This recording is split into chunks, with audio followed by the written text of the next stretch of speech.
सेवा दल भूल बच्चों को हार्दिक स्वागत और अभिनंदन करता है।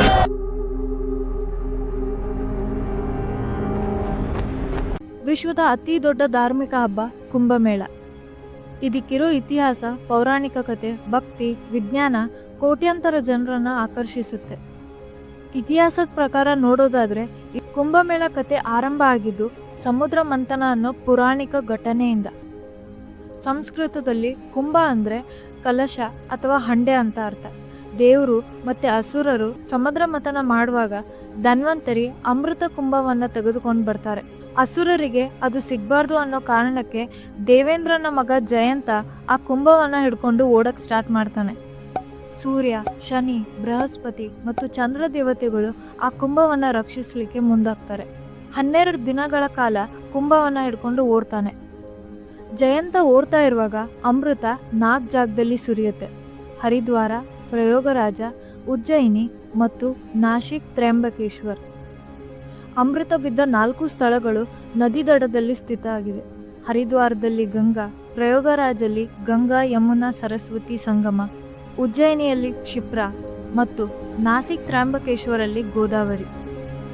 ದೇವತೆಗಳ 1 ದಿನ ಮಾನವರ 1 ವರ್ಷಕ್ಕೆ ಸಮಾನ. ಇದರಿಂದಾಗಿ ಈ 4 ಸ್ಥಳಗಳಲ್ಲಿ ಪ್ರತಿ 12 ವರ್ಷಕ್ಕೊಮ್ಮೆ ಕುಂಭಮೇಳವನ್ನು ಆಚರಿಸಲಾಗುತ್ತೆ. सोमवती अमावस्या का महापर्व प्रारंभ हो चुका है। कुंभ मेला प्रशासन भारत सेवा दल भूल बच्चों को हार्दिक स्वागत और अभिनंदन करता है।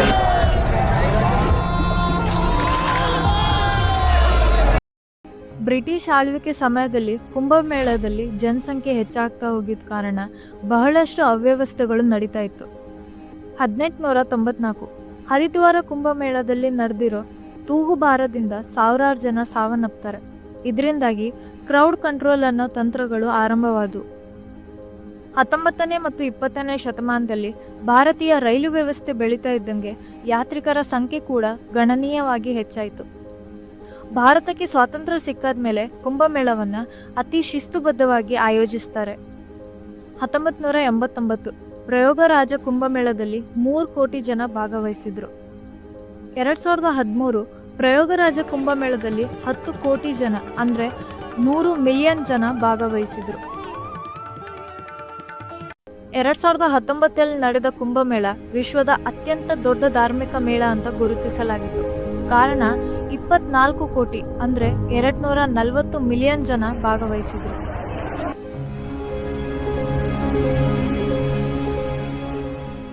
2017 ಯುನೆಸ್ಕೋ ಇದನ್ನ intangible cultural heritage of human ಅಂತ ಗುರುತಿಸಿತು.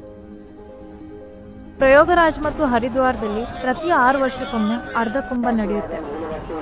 12 ವರ್ಷಕ್ಕೊಮ್ಮೆ ಪ್ರಯಾಗರಾಜದಲ್ಲಿ ನಡೆಯೋ ಮೇಳವನ್ನ ಮಹಾಕುಂಭ ಅಥವಾ ಪೂರ್ಣಕುಂಭ ಅಂತ ಕರೀತಾರೆ. ಕುಂಭಮೇಳದಲ್ಲಿ ನಡೆಯೋ ಪ್ರಮುಖ ವಿಧಗಳು ಮತ್ತು ಆಚರಣೆಗಳು. ಶಾಹಿ ಸ್ನಾನ ಕುಂಭಮೇಳದಲ್ಲಿ ನಡೆಯೋ ಅತ್ಯಂತ ವಿಶೇಷ ಭಾಗ. ಈ ದಿನ ನಾಗಸಾಧುಗಳು, ಅಖಾಡಾಧಿಪತಿಗಳು ಹಾಗೂ ಲಕ್ಷಾಂತರ ಭಕ್ತರು ಪವಿತ್ರ ನದಿಯಲ್ಲಿ ಸ್ನಾನ ಮಾಡ್ತಾರೆ. ಅಖಾಡಿಗಳು ಮತ್ತು ಸಾಧುಗಳು ಕುಂಭಮೇಳದಲ್ಲಿ 13 ಪ್ರಮುಖ ಅಖಾಡೆಗಳು ಭಾಗವಹಿಸುತ್ತವೆ. ನಾಗಸಾಧುಗಳು ಶಾಹಿ ಸ್ನಾನದಲ್ಲಿ ಪ್ರಮುಖ ಪಾತ್ರ ವಹಿಸ್ತಾರೆ. ಯೋಗ, ಧ್ಯಾನ, ಭಜನೆ ಹಾಗೂ ಧಾರ್ಮಿಕ ಚರ್ಚೆಗಳು ನಡೆಯುತ್ತವೆ. ಕುಂಭಮೇಳದ ವೈಜ್ಞಾನಿಕ ಮತ್ತು ಜಾಗತಿಕ ಮಹತ್ವ. ವಿಜ್ಞಾನಿಗಳ ಪ್ರಕಾರ ಗಂಗಾ ನದಿಯಲ್ಲಿ ಅನನ್ಯ ಬ್ಯಾಕ್ಟೀರಿಯಾಗಳಿದ್ದು ನೀರನ್ನು ಶುದ್ಧಗೊಳಿಸುತ್ತದೆ. ಕುಂಭಮೇಳ ಸಮಯದಲ್ಲಿ ಈ ನೀರಿನ ಶುದ್ಧತೆ ಮಟ್ಟ ಅತಿ ಹೆಚ್ಚು ಇರುತ್ತದೆ. By the National Environment Engineering Research Institute and the Indian Institute of Technology Kanpur have indicated that water in the Ganges carries a special load of killer viruses that attack bacteria and knock them out. Now scientists hope 150ಕ್ಕೂ ಹೆಚ್ಚಿನ ದೇಶದ ಜನರು ಈ ಹಬ್ಬದಲ್ಲಿ ಭಾಗವಹಿಸ್ತಾರೆ.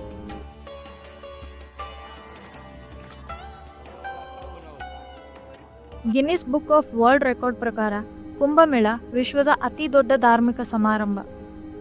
ಕುಂಭಮೇಳ ಸಮಯದಲ್ಲಿ ಪವಿತ್ರ ನದಿಗಳಲ್ಲಿ ಸ್ನಾನ ಮಾಡಿದ್ರಿಂದ ಎಲ್ಲ ಪಾಪಗಳು ಕಳೆದೋಗುತ್ತೆ ಮತ್ತು ಪುಣ್ಯ ದೊರಕುತ್ತದೆ ಅನ್ನೋ ನಂಬಿಕೆ ಇದೆ. Devotees offered prayers and took holy dips on Monday at the Sangam.